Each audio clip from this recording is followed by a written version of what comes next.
From Las Vegas, Nevada and Indianapolis, Indiana, welcome to Out of the Box with John and Tony.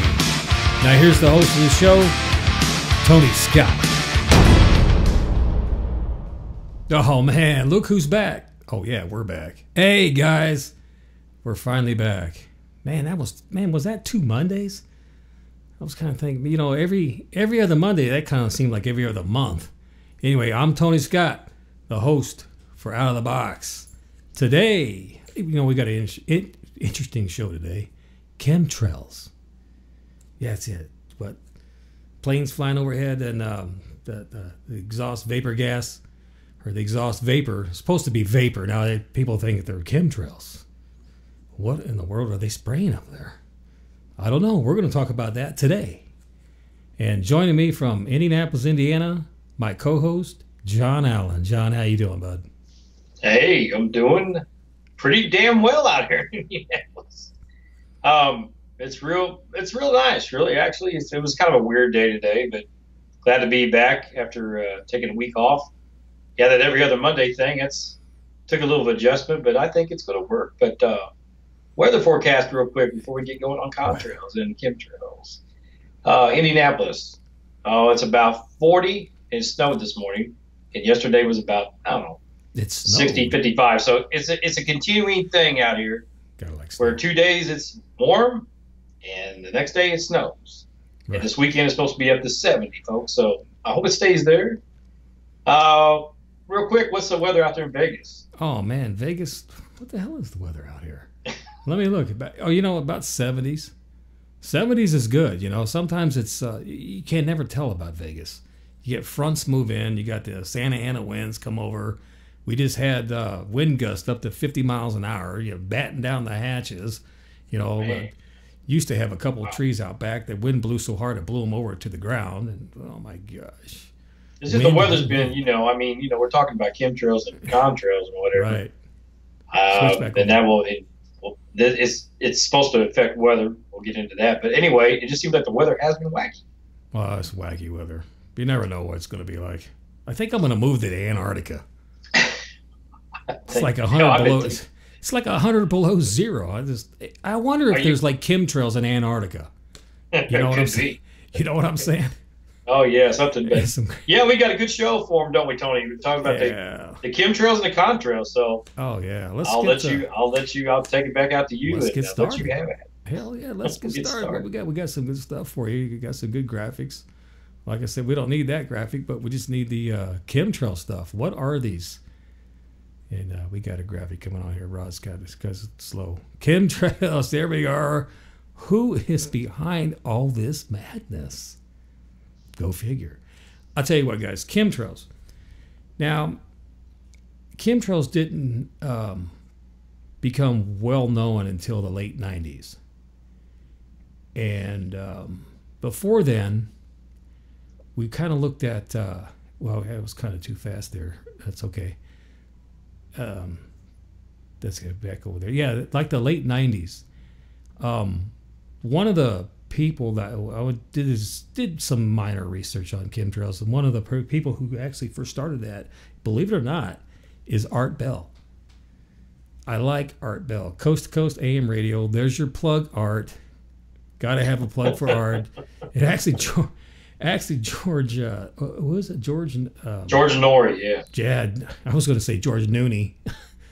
Sorry about that. George Clooney. Yeah, George Norrie. But yeah, Art Bell started that stuff. He had a radio show back in the early days. He's always been in the radio. And it was Coast AM radio. Then he changed it to Coast radio. It became a political agenda that he had, and then he said, you know what? I think he wanted to change his agenda, and he moved that into conspiracy theories, UFOs, paranormal stuff, and then his ratings went like through the roof. But he's the one that put the chemtrail conspiracy theory on the map, and of course, I'm kind of at odds and ends, but we got a lot to talk about. We're going to go through this, so let's go through chemtrails real quick. Then we'll get back to Art Bell. Anyway, chemtrail, yeah, that chemtrail conspiracies, they began to circulate after the United States Air Force published a 1996 report about weather modification. And just following that report in the late 90s, the U.S. Air Force was accused of spraying the U.S. population with mysterious substances from aircraft generating unusual contrail patterns. Go figure that. And then just recently after that, in 2016, a couple years ago, there was a study surveying some atmospheric scientists, and about 98.7% of those scientists took part in that study said there was no evidence of a secret large-scale atmospheric program called SLAP. Go figure, call that SLAP like slap you in the face. And they cited that that any evidence could be explained through other factors such as contrail formation, and they cited the poor data sampling instructions presented on the SLAP websites. How interesting is that? That's the chemtrail part. Along with that, let's move over here to contrails. We'll get this for you. Contrails, believe it or not, the contrails were actually called condensation trails back in the day. They're streaks of condensed water vapor caused by high altitude airplanes and, of course, rockets as well. They are the result of normal emissions of water vapor from pistons and jet airplanes at high altitude, which the water vapor condenses into visible clouds. And they're formed when the hot humid air from the engines mixes with the colder surrounding air, and then the rate at which the contrails dissipate is entirely dependent on the weather conditions and the altitude. And then if the atmosphere is near saturation, well, the contrail may exist for time. And then conversely, if it's dry, then the contrail actually dissipates more quickly. And then we had another graphic for you. Check this out. In the this is a picture of a jet engine back in the 40s producing what looks like a chemtrail. Go figure. It's actually a contrail, guys. So if chemtrails didn't exist until the 90s, right? But you have the exact same environment, weather-wise, and the exact same phenomena in the 40s. Okay. So condensation trail, it was never a chemtrail until the 90s. So I think number one, we should give Art Bell a call. Now, unfortunately, we can't. I don't even know where he's at. He actually lives in Pahrump. And maybe just kind of discuss, say, hey, Art, why did you do the chemtrail conspiracy thing? And find out why, you know. And on that note, go to, I put in the show notes, in the description, there is What in the World Are They Spraying Up There? Check out that video, because that's something. Take a look at this graphic real quick. I shot this picture the other day. And go ahead, slide that over there, Rod. That one right there, currently looking at. Yeah, that's a cloud. This is actually shot at the airport here in Las Vegas. That's just a normal cloud formation, guys. And check this one out. Here's the same. I actually shot this at the airport too. Of an airplane, two of them, as a matter of fact, that are kind of crisscrossing each other. And they're saying that is actually, some people tend to believe that that's a chemtrail, which would be, they're saying that, slide over to the other one, Rod. Check that one out. I took that one in too. That's another one that's crazy looking. They're saying that they're spraying aluminum, barium, and contrail into the air. Now, I don't have any. You would have to come up with evidence of even how you get the aluminum, barium, and contrail inside the fuel, and then conversely getting it inside the aircraft to burn that and saying that that's what that is. I don't see, how could you get aluminum even in liquid form and get it into a jet engine? That to me is far beyond my belief. Let's, and you guys, they say that, the X marks the spot, right? The crisscross. Check out this. We're going to go through this graphic real quick as well. This, and I'll show you an actual map that I have. This is the high altitude en route chart map that all airplanes follow. There's like they call them the highways in the sky. All right. So now if you look at this chart, you can see that the route of travel that these planes take, and then you can actually go and map this. You would have to find the en route chart that supplements your area, and you can see all the contrails that are going above. You can map that out to this map, and that's basically what your crisscross pattern. Because people think, oh, we're making crisscross patterns and drop the stuff here. I kind of think that's kind of BS anyway. But that's the en route chart. And as a matter of fact, I will actually show you an en route chart. You can just move over to that screen there. Check this out, guys. You can actually go to, this is Jepson. And this is actually an old chart. Believe it or not, this is the revision back in October of '03. Go figure. I don't even know if we can see it. Oh, yeah, it does kind of look a little white. But this is the map that, yeah, you can't even see. Yeah, it's kind of hard to see that anyway. But, yeah, you could get this. I mean, if you're a pilot, you would be getting this stuff, you know, and checking it out. But I kind of, when I was looking at the contrail thing, I'm thinking, nah, I don't know. You'd have to have, and John, we got you on the other half here too, so you can chime in anytime. I'm trying to get through some of this stuff here. I don't see where is the hard proof evidence that they're spraying aluminum, barium, or strontium, or they call it strontium, I think it is. Let's see, I got some notes. Now, I will tell you that aluminum has been linked. They say it's linked to Alzheimer's. Go figure. Right. Yeah. Now I know if you watch that show, What on the Earth Are They Spraying Up There? You'll see. I do believe in that show they did some water testing up at Mount Shasta, in Oregon, and they say that they tested 61,000 parts per million. Right. In the water, and that was enough. That was enough aluminum to kill a moose. Oh, okay. All right. So, what is the population of Mount Shasta? 0 now? I don't get it. I mean, I think they got their numbers wrong. I think that the decimal point went Chinnagettis to the left or right. I don't know, but I think it's not as much as they say it is. Yeah, that's interesting. It's hard to say, but yeah, it seems like awful high amounts.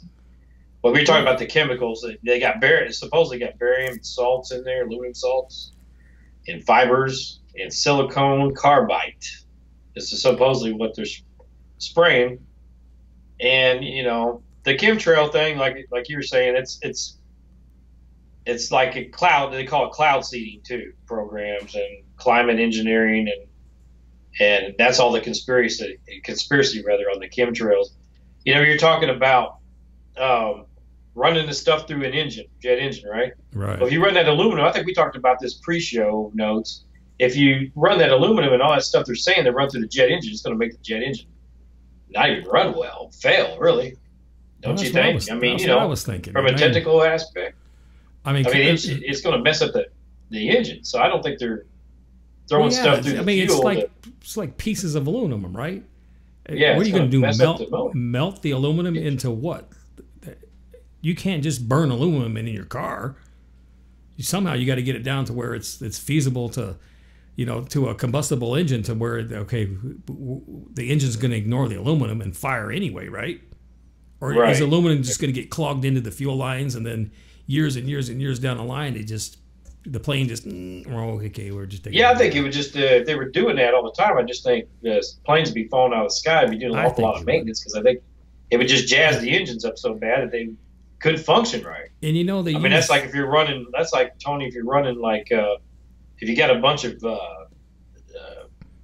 like lead additives or whatever in your fuel in your car, it's going to gum up your fuel injectors. Oh, you think so? It's kind of like the same thing with just a point about the jet engines, you know. Well, eventually, I mean, it is kind of odd to see chemtrails. I mean, not chemtrails. I call them condensation trails. I can go back to you know, the early part of the 80s and 70s when they called them condensation trails.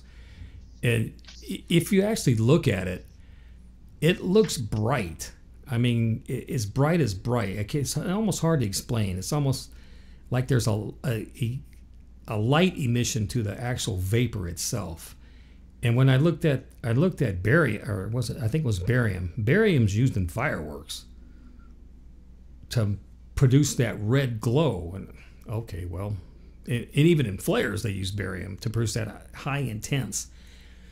And I think maybe that's what I'm trying to get at is when you look at some of these trails coming out of the back of an airplane, they look intensely like bluish white.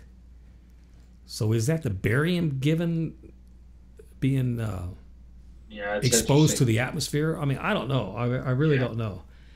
Well, you said that you took some pictures and you showed the graphics of what you took.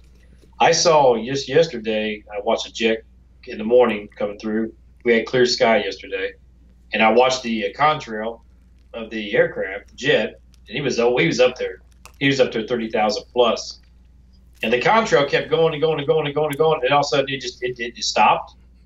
And then it was a little bit more at a short stream, and then it stopped, and then a longer stream and it stopped. Well, and some people would think, well, they're spraying, then they're shutting it off, and they're spraying it, and that's not it. Right. It's the atmospheric conditions up there, the moisture. Exactly. It's more moisture in some of the cloud or some of the atmosphere than others, and if the jet's hitting part of the atmosphere that has the sky, whatever, the height of the sky, the moisture of it's not really atmosphere. I guess it would be atmosphere, but whatever. What I'm getting at, the bottom line is there's different types of moisture and pressures up there. Right. And as the jet goes through, it can be colder or a little slightly warmer, and as it goes through the colder and has more moisture, it's going to have more of a stream showing on the back. If the atmosphere is more stable, then the stream is gone. Right. And I just heard that from a weather expert the other day on there, and that's exactly what I witnessed yesterday because I'm not a weather. Oh yeah, it's definitely good. I have a hard time explaining. I'm just simple John, the podcasting musician. I know. I was looking into the weather stuff, and you're exactly right. There's the cooler the atmosphere, the longer that trail's going to last, and the warmer it is. The warmer the upper atmosphere is, the faster that trail is going to dissipate, and that's exactly what it does. Yeah, you said it exactly the way I meant to say it. But you said it much better than I did. When you look at some of the cirrus, even some of the puffy clouds, right? You look at a cloud here, and then they're spread apart, right? Well, there's air masses. Okay, there's the cool air mass here, and there's a warmer air mass. So the air mass not only goes, horizontally, it goes vertically as well, and that's why there's cuts in those clouds. It's the descending air, or the rising of the air, of the warm air. And you were right a while back, and not to interrupt, Tony, it's just a thought real quick. You were right a while back when you mentioned the crisscrossing patterns. That's just jet patterns. That's just airline. That's you go get a Jepson chart. Now, like I said, when I just showed it to the audience, you can map that. I can actually take it. Can't go live to the airport, but we could probably go live somewhere in the vicinity of the airport and say, okay, hey, listen, this is the route that they're taking, right? It's the J route, whatever J route they would be taking over Vegas. Let me just see if I can find. I got Vegas on the map here, and this is actually a low altitude en route map. So say you take vector. Let me see here. See, this is a lower en route, lower map, but if you can find these, say vector 135 and vector 394, and those are the degrees around the radio, right? So they crisscross each other. So all you got to do is take this map out there and find out where this vector is. It's at Claire. It's 35 miles out of Vegas. You could find this and find that crisscross pattern, and then find two planes, and you could actually pick this up without any problem whatsoever. Yeah, that's all I'm trying to say. And Rod's got the graphic that one right there is that they're crisscrossing each other, and they're at an extremely high altitude. As a matter of fact, this is a low en route altitude, and some of these routes are 11 to 12,000 feet, and then the higher en route altitude charts, or even the J route, they call them J routes, and I just noticed a Q on there today, so I don't know, maybe they changed it. those routes are 20,000 and above. And like I said, the temperature at 20,000 feet could be 60 below. Yeah, it's very cold. You know, we don't think about that. Just on the ground looking up, that it's cold up there. You know, even the trail that goes straight out, right? The trail just goes straight out, and you see these little wisps, right? They're thinking that that's the chemical. That could be that. I kind of thought, I said, well, if they're spraying aluminum, could that be just the particles of aluminum wisping out from the vapor and making it look like that? And I'm thinking, well, no, because it can't be. You'd have to have an awful big piece of aluminum at that altitude, right? Yeah. To come out of it back at the back end of an airplane. It's not happening. You know, because the exhaust emissions out of the jet produce ice crystals, and those are the ice crystals that are fanning out, making wispy like hair type, patterns. Yeah, exactly right. I know. I like to tell everybody, conspiracy theories, no matter what theory you're looking at or listening to, it's almost like John and I are going to do a show on evolution, right? There's a guy that says evolution's a religion. It's something that you believe in. Okay, I got that. Conspiracy theories, whether it's JFK, UFOs, chemtrails, that's something that you believed in, or believe in, or used to believe in. I kind of said, well, I don't know. It could go either way, I guess. I'm not real sure. But what's the agenda? What are you doing spraying the air with what? So they call it weather modification, okay? Yeah. Number one is you're not controlling the weather. I'll just get that out right now. You're not controlling the weather. There's a jet stream, folks, up in the air. So if you're spraying something here at point A, now here's whatever state you're in, right? By the time you want to control the weather, you're going to be controlling the weather down here. You're not controlling it over Vegas. You would have to spray it over the ocean and have it come in over Vegas, and then all of a sudden you got thunderstorms. But that's not how thunderstorms are created. Now, I'd just like to say, here, to make it rain, we're going to make it rain for you. I mean, not physically rain in the house here. Would that just kick everybody's ass? They may want to see that. Tony's going to make it rain here. Sprinkle me with some water and make it rain. There's a guy called James Pollard Espy. All right, he was a meteorologist back in the 1800s. Now, guess what? He wanted to catch the Appalachians on fire to make it rain. Okay, we're just going to set it. We're just going to set the Appalachians on fire, and and you could make it rain, because it's the hot air that rises up off the earth, meets with the cold air, and then condensates, right? And you get rain. Boom, rains. Yeah. Yeah. That's why he wanted to set the Appalachians. Of course, they never did. What are we going to go we just want to go set something on fire to make it rain. You'd have to set a boatload of territory before, you're ever going to make anything rain. But that's how you would have to do it. So what are you going to spray? What are you going to possibly spray in the air to make it rain? Not Mount Ed, not Mount Ed. What was that hurricane that they said they made? They was a self-made hurricane. There's a lot, almost all of them, like Katrina. Right. And just about every hurricane is man-made, so to speak. Well, they think. I mean, they're not spraying. I don't want to crash anybody's party, but you're not spraying nothing and making it rain. But I do have an interesting topic to talk about the, not only about the chemtrails. There's a company called Monsanto. Now, in the Monsanto era, they get into what's called geoengineering. Okay, so they're going to genetically modify a seed. Okay, so when they genetically modify this seed, they put a copyright and I'm not sure if they put a patent on it, but I know they put a copyright on it, because I watched a video from a farmer, believe it or not, in Indiana, that is getting sued by Monsanto for copyright infringement of that seed. Interesting. So when you genetically modify a seed, right? So now Monsanto is one of the biggest producers of Roundup pesticide spray, right? So now this pesticide spray, now what happens is they're genetically modifying a seed that, to my knowledge, okay, they're genetically modifying a seed to withstand aluminum. Go figure.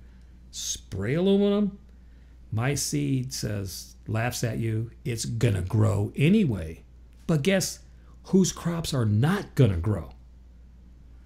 You got it. You guys following with me? You follow me? Your farmers are not growing. So when they till their land and they can't grow the seed because of its aluminum-based soil, guess what seed they have to buy? Seed from genetically Monsanto. Modified. They just.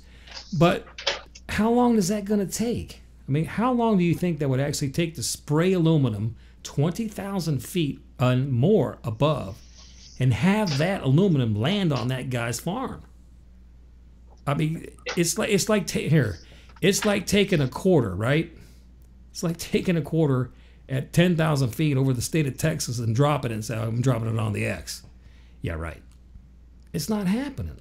And you think, yeah, and I was just going to add, chime in on that. Do you think if they're dumping the aluminum like they claim that they're doing in this whole thing you just explained, is that all for just profit money for these big companies?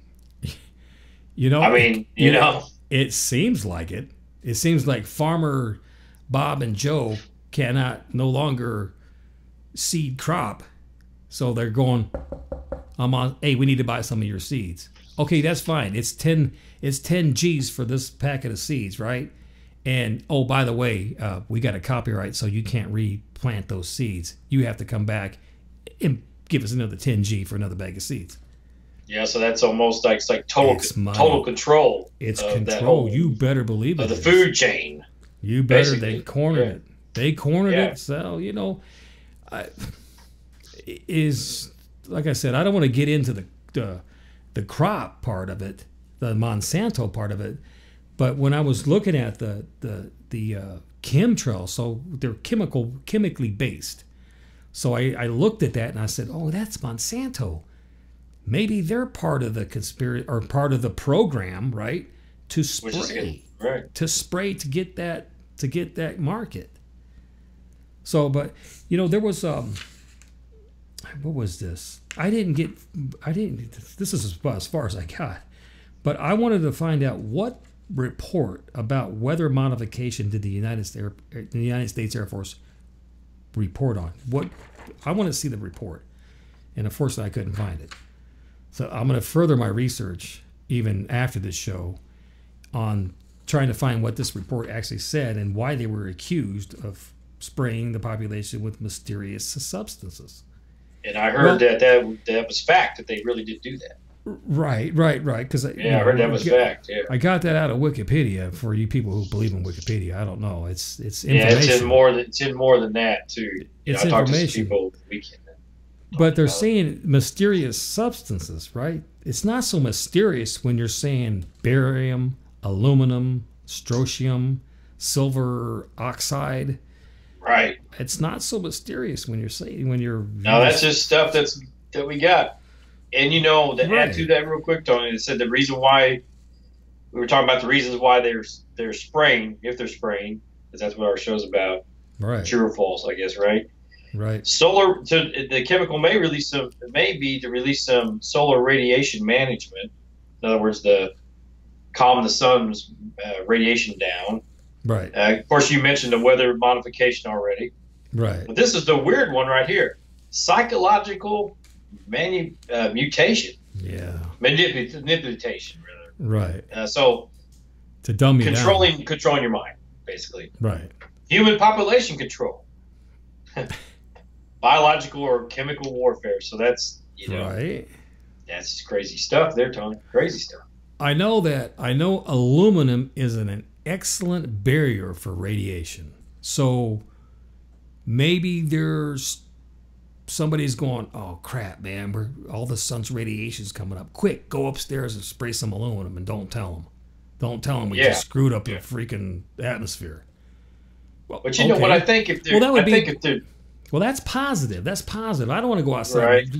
and die of radiation. So spray me with some aluminum right here. I just got some aluminum spray.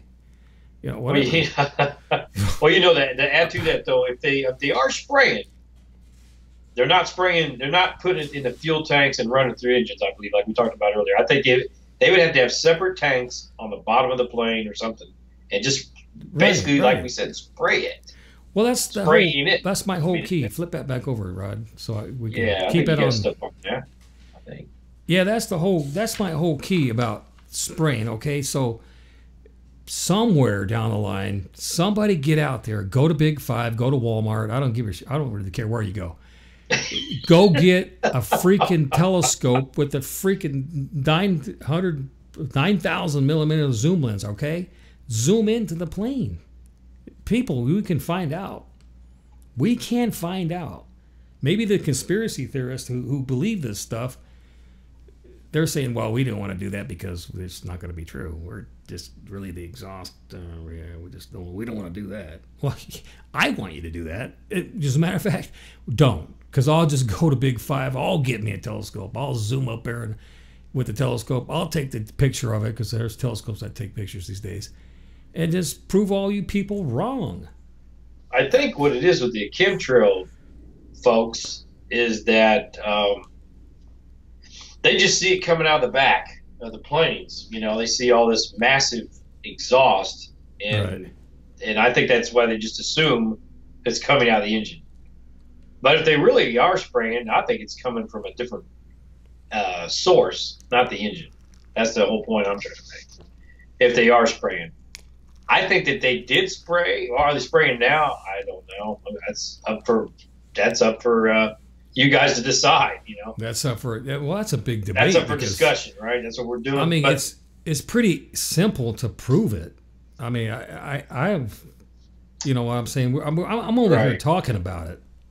It's simple to just go get a pair of binoculars and look at every plane that's flying overhead and that's producing this condensation trail. To see, oh yeah, that's coming out of the engines. Yeah, that kind of looks like it's coming out of the engines. Okay, zoom as far as you can to the apparatus that would be affixed or attached to the wing or the bottom of the plane, right? Zoom in. The plane, you're looking at the bottom of the plane, folks. Yeah, so see what's happening, right? Take a picture. It's pretty easy. So, you know, well, I think where I was going with it is I think that years ago during, you know, like you said, WW2 and pre-war, I think they pre-World War II rather. I think they might have been doing stuff like that because back then they're doing all kinds of wacky stuff. You know, blowing A-bombs, testing out in Vegas. Hard to say though. Or Nevada. You know, nuclear bombs and stuff like that. Right. So I wouldn't put it past the government back then to be doing that. But you fast forward to today, I think that, I mean, for one, I don't think they can hide it as well because, like you said, people figure it out. Right. Or, and like, what would be the purpose? And why would we be spending all this money to do that? That's just questions I have if they're doing it. Well, the money comes, if it's the government doing anything, comes from black projects, because that money is it's untraceable. It's not unaccounted for black. Yeah, projects. that's probably true. Yeah. But you know, even to talk about, I bought a book actually the other day because I ran into another. Just I'm all over the web, chemtrails, contrails, chemtrails, whatever, and I ran into Peterson's first guide to clouds and weather. Okay, now this book was written by Peterson and Vincent J. Schaefer, and then John A. Day actually helped write this. John is a famous meteorologist. God rest his soul. He died in 2008. He was up in McMinnville, Oregon. He was a meteorologist, and they asked him, "What about chemtrails?" He goes, "They don't exist. Don't exist. They don't exist." This book was written in 1991, published in 1998, well before chemtrail word ever came out. Chemtrails, even in the 40s, nobody knew the word chemtrail. You can't find it. I can't find it, folks. If you can find it, you can find it. It's fine. This guide, if you can find it, show it, produce it, put it on our page somehow. You know, get it to us. This guide is actually it's a great guide for, you know, if you want to learn about clouds, you want to get into meteorology, you want to get into weather. This guide, folks, goes through every cloud. There's 18 different cloud types. Okay, in this book, and it's I don't want to lose my bookmarker, but it's got pages, folks, and you know it's hard to see with maybe the light, but it's definitely got good graphics on all cloud types that you see today. It's even got trails that look like the chemtrails, and how can that be possible when it didn't even exist? Right. Yeah. But I don't. You know, I was just going to say, Tony. I don't think they're spraying. I mean, just my own personal opinion. I don't think they're spraying like the chemtrail people believe they're spraying.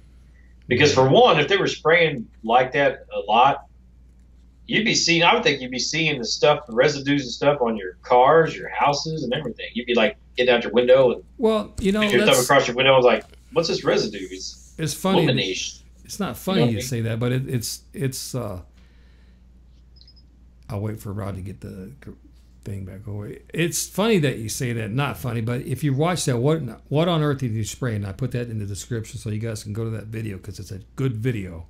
Yeah, I agree. Very great. They show one thing they talk about. Mariel Hemingway's in there, okay, with some guy in some off island in Hawaii. They're saying that they're spraying so much stuff that it's causing the palm tree, the bark, to become soft and pliable. And they show it, and they just show them peeling the bark off. I kind of ended my research. I didn't find out, is that natural for the palm tree to do that? Oh, and Tony, where were they at again when this happened? That's in Hawaii. It's in the Maui. Oh, in Hawaii. Okay. Yeah, it's in Hawaii. But that's, you know, they have that, and then along with that, it was the Mount Shasta, right? Okay, well, let's go look at the population of Mount Shasta today. Okay, then go look at the population through the history books. Somewhere there's a consensus of Mount Shasta's population 10 years ago and 20 years ago. Okay, and then bench those three together. Because if they're spraying enough aluminum to affect the water, okay, if it's enough to kill a moose, okay, well, it's pretty much the population of Mount Shasta today in 2018 did 0. Yeah, I believe that, man. You know, yeah, it's going to kill moose. But they say that the aluminum is linked to AD and autism and the other one that we forget, the forgetful disease, whatever the hell that is. Oh, Alzheimer's, yeah. Alzheimer's, yeah. But you know further studies concluded inconclusive. You know what I think, Tony? You brought up a good point right there. I think, I don't think it's more spraying from planes. I think it's spraying pesticides out of tractors that's causing all those diseases. Could be. You know what I mean? I think it's a different kind of spraying, folks. I think it's a spraying out of your tractors. The Roundup and all the weed killer, right? That's just my point. I don't know. I think that's where it's coming from. The cancers. I don't know what to tell. The audience.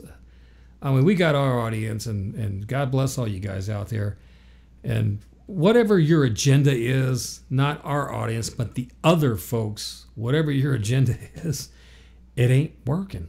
It's just the chemtrail thing's not working for me, especially when I'm looking at stuff written by other people long before the chemtrail thing ever existed. And then, like I said, Art Bell gets on the wagon, and then hits the reins, and then he's off with this damn chemtrail thing. So I want to talk to Art. Art, you're out there. Give us a hoot and holler. As a matter of fact, I'm just going to look you up. I'm going to call George Norrie. I'm going to call George Norrie. And I'm only 75 minutes from Pahrump. I'm on my way. I want to be a guest on your show. I'm not knocking you. I'm not knocking you. I love you. I just want to be a guest on your show. As a matter of fact, come on down here. We'll get Art Bell on Out of the Box, and we'll talk with Art. Oh yeah. You just took the words out of my mouth. I was going to say we love those guys. Yeah. It's not anything against them. It's just, and I kind of lean with Tony about the chemtrails.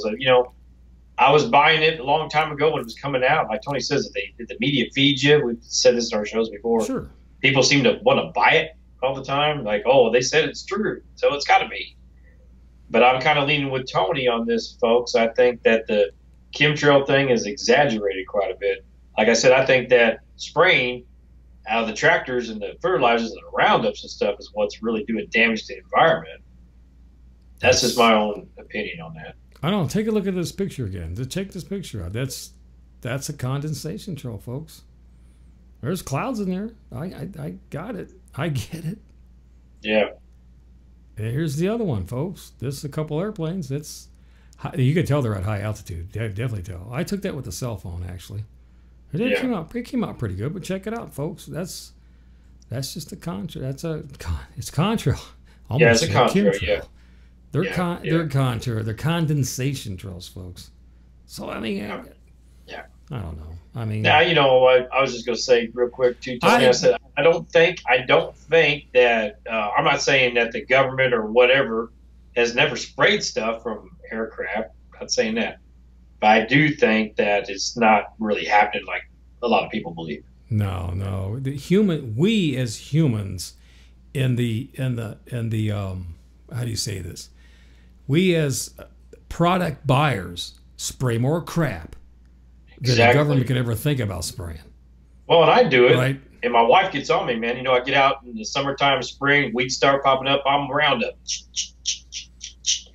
Right, and I know the crap. I know the crap is nothing against Roundup. I love it for killing weeds, but man, it messes up everything else if you're not careful. Kills weeds. Hey, go put on some deodorant. Guess what that's lined with? It'll kill you after a while. That's lined with aluminum. Yeah. Look it up. It's lined with aluminum. They banned some of that stuff so you get whatever. Cause me. I can't remember where I'm at. It's too much dove. Too much dove. Breathing too much air. Well, I mean, there's no doubt there's a lot of poisons in the environment, and whether it's coming from aircraft, that's the thing with the chemtrails. And I don't think it's coming from commercial jet airliners, and I've said that a couple times. But I really think it's not coming from commercial aircraft. Because for one, I think it'd mess up the engines. They do all this maintenance. It costs so much money for the airline to keep the maintenance going on.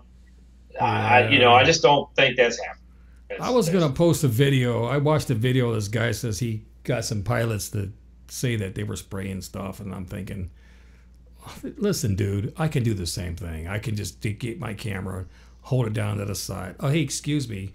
Oh, by the way, let's go talk about this real quick because we got to make this look real. And then go do it. Oh, BS.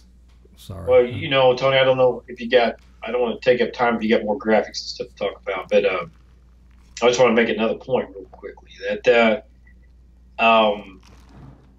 whole thing, what I was going to say with it would cost a lot of money for the government, and I know the government's got money they like to spend, right? But really, what would be the purpose of spraying a bunch of that stuff? Right. And using commercial airlines to do it. If they're going to do it, if the government's going to spray aluminum and its barium and whatnot out in the sky, I would think they're going to be using government planes, military aircraft to do it. They would. Oh, yeah, they would. By all means. They're not using Pan Am and Eastern Airlines and American Western, and Delta. Yeah. I just kind of mentioned the airlines that Pan Am, man. You go way back. Service anymore. They're not even around anymore. Yeah, they're not going to use commercial jets to be spraying. No, I don't. Yeah, I don't. I agree with you, Tony, on that. I really don't think they're going to use commercial. No, they'll use some small Lear jets and hook up some gadgets to the sides and get them up there at 65,000 feet and spray. Yeah, but then again, 65,000 feet, the wind speeds up there are pretty phenomenal. You better be spraying about 1,000 miles east before so it can land in somewhere to the west. I mean, however you look at it, right? You're not spraying. Right. It's not happening, folks. I don't want to crash anybody's chemtrail stuff. Well, yeah. It's not. You guys, you did some water testing in Mount Shasta. There's another video, and I didn't post it, and I'll see if I can find it. It's 3 hours long up at Mount Shasta. At the government building facility, they had everybody testifying on what they're spraying. It was 3 hours long. 3 hours long. They had to edit it to get it down to about an hour, whatever the hell long it is. But I watched it. I'm thinking, man, they really did this. I'm watching everybody come up to the podium and saying their thing, you know, and whatever. I'll find it and let you guys watch it. You guys you guys make up your own minds what you want to believe in. For me, like I said, I don't know. I couldn't tell you. I just don't think it's happening through commercial airlines, and if they're doing it, it would be military, and I mean, because military has done anything that's been kind of questionable in the environment, like I mentioned back before World War II and even after World War II, all the nuclear testing they were doing, and God knows that they're still doing that. If they're going to be doing aluminum spraying and all this stuff, it's going to be the government, and it's going to be government-run everything. Government controlled. Not using commercial airlines. So when you're out there watching planes and you're, oh man, it's a chemtrail coming out of that passenger jet. I'm with Tony. I seriously doubt that it's coming from that plane. But you know that. Well, you know, I think the biggest thing that people got to realize is if you're going to do it, you're not going to let anybody know you're doing it. Exactly. Great. So if I see a big chemtrail come over my head, it doesn't work for me. Like the pilots said that they were spraying that you mentioned. The pilots are, you know, that the was government's silver telling them, they're not going to say nothing. Silver you know oxide. They tell them to keep quiet.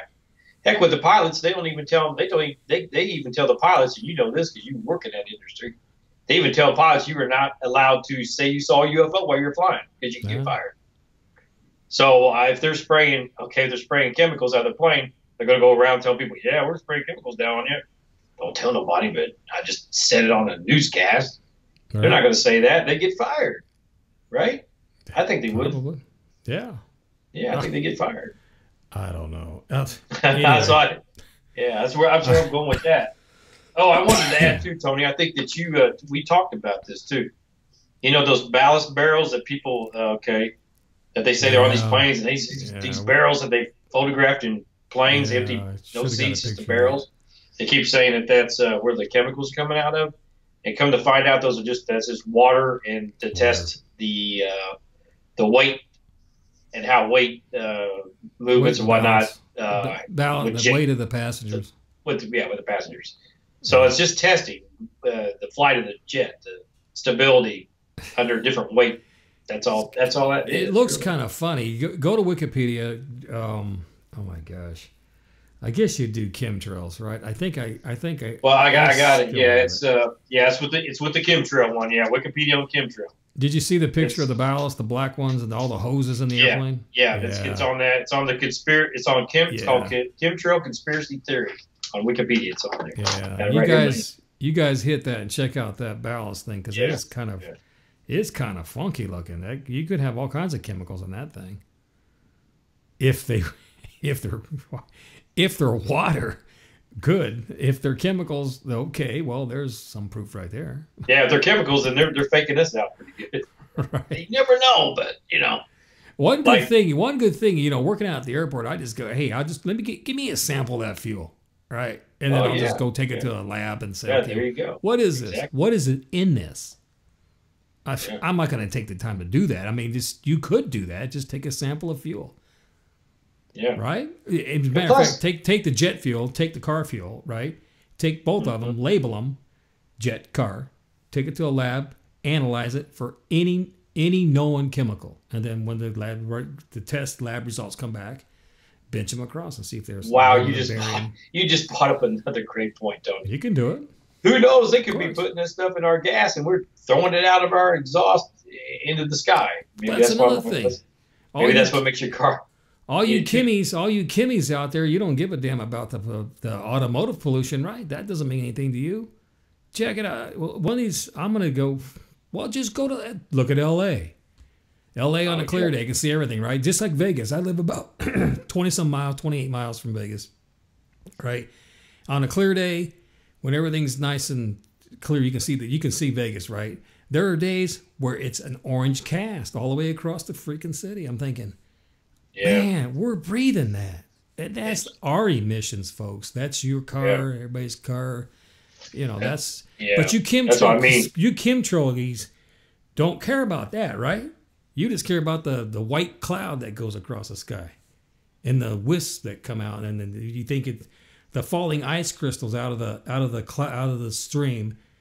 You think that's what it is: barium, aluminum, strontium, silver oxide, or whatever whatever that is. In mass quantities. I should just do something. I should just I don't know where it's at. I'd have to come up with a headset. I'll just go get me a sheet of aluminum foil. Dude, if that in high, you're gonna die. Son. You're gonna eat a whole pound of aluminum foil. Yeah. Right. Yeah. I don't. Whatever. Yeah, I just think, like I said, that if you look at China, there's all kinds of places that they pollute big time over there. Here's the thing. I don't know how much more you got left to cover. I pretty much ran myself dry here, guys. Except for I was gonna I don't have much more to say about art. I love art. Art, like I said, if you're listening, call the show. I'll put my number. I'll get a hold. I'm just gonna get a hold of you. I'm calling George. Yeah, I was gonna run through Art Bell because he's the one who started all that stuff. And just real quick, and then I'll end the show. I'll let you say a couple seconds here. But when Art Bell went into that conspiracy theory stuff, if you look at just Google Art Bell Wikipedia and find, you're going to be amazed. He retired like 10 times. He retired I think he retired, came back every month. I don't know how many times the guy retired, a dozen times. But he had some intruders. He had some intruders come onto his property and shoot at his house, and he seemed to think that they wanted him off the radio for whatever reason. Now, Art Bell ran into some other problems with another station, which I won't get into. You're more than happy to Google it and find out. I think maybe that had something to do with it, not what he was talking about. Because there's hundreds of people doing what we're doing, talking about conspiracy theories, UFOs, and blowing you guys off just kind of blowing you out of the water because half of it's not even true anyway. I mean, you got so pixelated picture, I can't tell whether that's a hat. I can't even tell what the hell that is. It's so pixelated. But we got HD cameras. Go take a picture of one and take a picture of you with shaking the damn alien's hand. You want me to believe it? That's what you're going to have to do. Period. Cut and dry. But anyway, they wanted Art off the radio, and I seriously doubt they wanted Art off the radio because of anything less than some kind of conspiracy theory or whatever. Because those are fun. Those are fun to talk about, and we're just going to keep rolling with all kinds of theories, and we've got more stuff to talk about. And I love Coast to Coast AM. I love George Norrie. Whether it's true, false, or indifferent, some of the people that call into the show are out there, No, and some of that was a radio show. Yeah, and some of that stuff makes you think. It's like, could this happen? I just got one little last note because I think we're like getting close to the end already. I mean, this hour went by fast. It does. This is just interesting about the contrail. Real quick, I pulled this up today on the news, on the research. On September 11th, after 9/11 happened, they shut the air traffic down for 3 days, right? Well, this researcher named David J. Travis, he's a scientist at the University of Wisconsin-Whitewater. He wrote a book called Nature. Looks like one I'd like to check out eventually, and check out that other book as well as Tony mentioned. But they did a study, 4,000 reported stations in the continental United States, that after the planes were grounded for 3 days, that the temperature actually increased more than the 30 years. The recorded 30 years, the temperature actually increased by 3.24 Fahrenheit, 1.8 Celsius. So just an interesting stat. When they shut the air traffic down, the traffic down for 3 days, the temperature went up by 3 degrees. And they theorized the reason why is just because the heat off of the exhaust had stopped, and the turbulence that the airplanes make slowed it down. It slowed it down, so the atmosphere got a little bit more stable, which caused the temperature to go up. Anyway, just an interesting stat. So there you go. Wow. Yeah, I thought that was pretty interesting, actually. All that stuff is interesting to know. I mean, for sure. I don't think it was aluminum, that made the temperature go down. No. Or up. Or up, rather. Even though when I got this book, guys, I mean, come to think, I'm just going to plug these guys. John A. Day is dead. God rest your soul. But he did this for the people. He did this for the people I only bought it because it doesn't make chemtrails any more believable. It makes them not believable. But the further I went through the book, I'm going, man, this talks about all this weather. Now, oh, you guys thought that was no, that's not a chemtrail. That's this right here. Here's a cumulum. I can't even pronounce these names. Oh, let me tell you where these. Let me tell you the guy who came up with all the cloud names. Actually, there's 12. This Englishman did. His name is Luke Howard, born in 1773, died in 1864. He was big time into these into clouds and weather, and then talks about his high school years. Talks about him being at age 20. Talks about working in London as a pharmacist and all sort of stuff. Howard noted that there are 3 basic shapes of clouds: heaps, separated cloud masses with flat bottoms, cauliflower tops. And he goes into such and such, and then come to find out, he just classified 12 different types of clouds.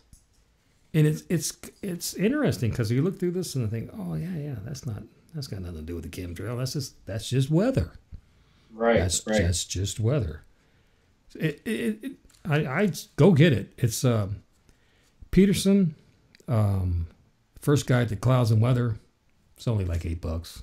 Just go get Amazon. Yeah, I think I'm gonna check it out myself. Yeah, just check the book out and just take it out with you on a cloudy day and go, yeah, that's what that cloud is, and this is how the clouds are formed, and this is why there's separation in the clouds. This is why the cloud has a flat bottom. This is why it has a cauliflower top. The rain clouds, nimbus. Nimbus actually is Latin for rain. That's why they got nimbus. What funny stuff. And then the hazy stuff, the haze of a prairie. There's a prairie fire in reddens. What does that say? I can't even read my glasses on. Prairie fire reddens the low-lying sun. So that was caused by a weather, by a fire. And then there's some other stuff in here. The high tops of the cloudscapes. Goes through a form. This is actually at 40,000 feet. Go get the book, it's guys. Interesting. Yeah, it's interesting stuff. Kick-ass stuff, guys. Yeah. So if you guys believe in it, you guys believe in it. I don't know. But anyway. And I think it was really wild, when the plane stopped flying, the temperature went up. Oh, That's interesting stuff, too. I didn't know that till today. Right. I did the research, but, that hour went by fast. Chemtrails or contrails? Which ones do you guys believe? Like, subscribe, and comment on the bottom. Let us know. Do that. I know when we did Flat Earth, we kind of debunked that, and everything is just Tony and I's opinion, by the way. You guys know that. Yeah. We did the Flat Earth. We got the Flat Earthers mad at us, and we're not the only ones that got the Flat Earthers a little concerned with us. Oh, I'm gonna hit something real quick while you said Flat Earth. Yeah. By the way, you see satellites orbiting Earth, right? There's cell phone towers. Okay, there's other stuff up there. In orbiting the Earth, that GPS coordinates and all that stuff. The satellite has to go all the way around the Earth and keep going around. Okay, they let you know where you are. Blah blah blah blah blah blah. Right? Okay. In order for the flat earthers to get any type of flat Earth plausible, they would have to say, and they did, believe it or not, because I found out, satellites are fake. Well. No, they're not. No, they're not. Yeah, we brought that up, and that was our very first show. 11 episodes. I love you guys. I love you. Yeah, I want to say something before I get off here, before John Allen cuts out. Hit it. I just want to thank our audience, Tony. Thanks for liking and subscribing, and hey, just appreciate you guys' support. So it's all fun. And what are we doing? Well, actually, the next show is April 23rd. Yeah, every other Monday. So April 23rd, what are we doing on April 23rd? All right, I'll take it out for Harry. April 23rd, we're going to be doing time travel. Can you really travel through time, folks? guess what? I think you can, but I don't think it's with a machine. And I'll tell you what I think you need to do to actually travel through time. So don't miss that show. You're going to love it. You're going to love it. We're going to have a lot of fun. So in the meantime, we love you guys. For John Allen, I'm Tony Scott. We'll see you in the next episode.